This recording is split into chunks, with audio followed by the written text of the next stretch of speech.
Face ওয়াশের বদলে বন্ধুরা এই জিনিসটা স্কিনে যদি তোমরা ডেলি ইউজ করতে পারো, তাহলে ফেস ওয়াশ ইউজ করে করে তোমাদের স্কিন যদি রুক্ষ শুষ্ক হয়ে থাকে, স্কিনে যদি কোনো জেল্লা না আসে, তবে এই জিনিসটা স্কিনে ইউজ করলে ফেস ওয়াশের থেকেও 10 গুণ জেল্লা দেবে আর স্কিন অনেক বেশি পরিষ্কার করবে।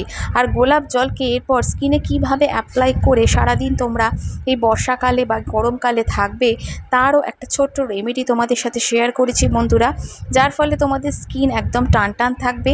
স্কিন কমপ্লেকশন যাই হোক, স্কিনকে ভালো রাখাটাই হচ্ছে আসল কথা। তো ছোট্ট একটা রেমেডি আমি তোমাদের সাথে শেয়ার করেছি, চলো দেখে নেওয়া যাক কীভাবে এই রেমেডিটা আমি রেডি করেছি। তো এর জন্য একটা পরিষ্কার বাটি নিয়েছি, তার মধ্যে আমি নিয়ে নেব আমাদের বাড়িতে থাকা একদম পরিচিত উপাদান, সেটা হচ্ছে আটা, গমের আটা। যে আটার রুটি তোমরা খাও সেই আটা আমি এখানে 1 চামচ নিচ্ছি।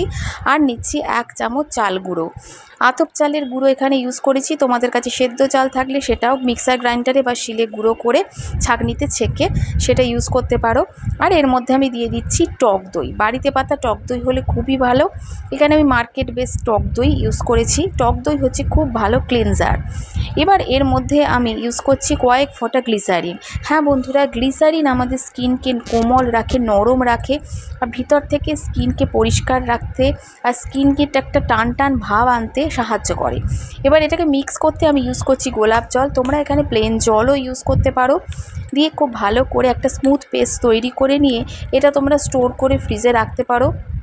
সকালে যখনই ফেস ওয়াশ দিয়ে মুখ ধোও, সে ফেস ওয়াশের বদলে 1 চামচ বা অল্প একটুখানি নিয়ে এটা দিয়ে মুখ ধোও। আর সন্ধ্যাবেলা বা রাত্রিবেলা যখন ফেসটা ক্লিন করবে, তখনও এই জিনিসটা দিয়েই মুখটা খুব ভালো করে পরিষ্কার করো। এটা কি করবে, আটা আর এখানে চালের গুঁড়ো আমাদের স্কিনটাকে যেমন পরিষ্কার করবে, তেমনই স্কিনকে টান টান রাখতে সাহায্য করবে। আর স্কিনের মধ্যে কোমলতা বজায় রাখার জন্য এখানে টক দই আর আমি ইউজ করেছি গ্লিসারিন। গ্লিসারিন কিন্তু যাদের তৈলাক্ত ত্বক, তারা গ্লিসারিনের বদলে এখানে মধু ইউজ করতে পারো। দুটোই কিন্তু আমাদের স্কিনকে ভেতর থেকে নরম পরিষ্কার রাখবে আর ত্বকের ভেতরে গিয়ে ত্বকটাকে একদম সফট রাখে। আর এখানে চালের গুঁড়ি আছে, স্কিনকে এক্সফোলিয়েট করবে, ডেড সেলগুলোকে রিমুভ করে স্কিনে একটা হোয়াইটেন এফেক্ট দেবে।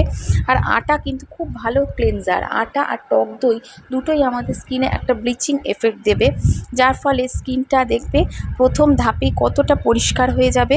খুব ভালো করে জল দিয়ে মুখটা ধুয়ে নেবে বা ভিজে টাওয়াল দিয়ে এরম চেপে মুছে নেবার পর জল দিয়ে ক্লিন করে নেবে।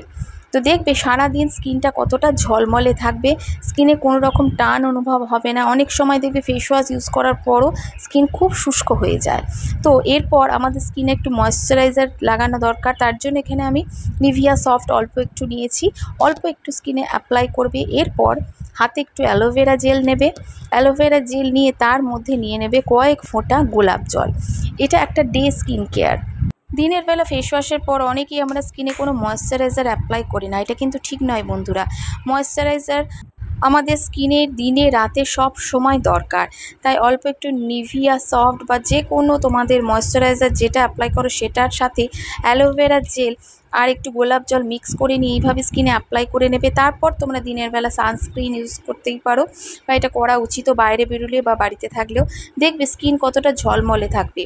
সব সময় মার্কেট বেস ফেস ওয়াশ স্কিনে অ্যাপ্লাই না করে বন্ধুরা, এইভাবে যদি তোমরা স্কিন কেয়ারটা করতে পারো সকালবেলাতেই, তাহলে দেখবে সারা দিন স্কিন অনেক বেশি সুন্দর থাকবে, টান টান থাকবে, আর স্কিনে কোনো রুক্ষ শুষ্কতা আসবে না। তো বন্ধুরা, আজকের এই রেমেডি তোমাদের কেমন লাগলো? যদি ভালো লেগে থাকে একটা লাইক দিও, চ্যানেলটা সাবস্ক্রাইব করে রেখো। নতুন ভিডিও নিয়ে আবার তোমাদের সামনে চলে আসবো। Till then, tata.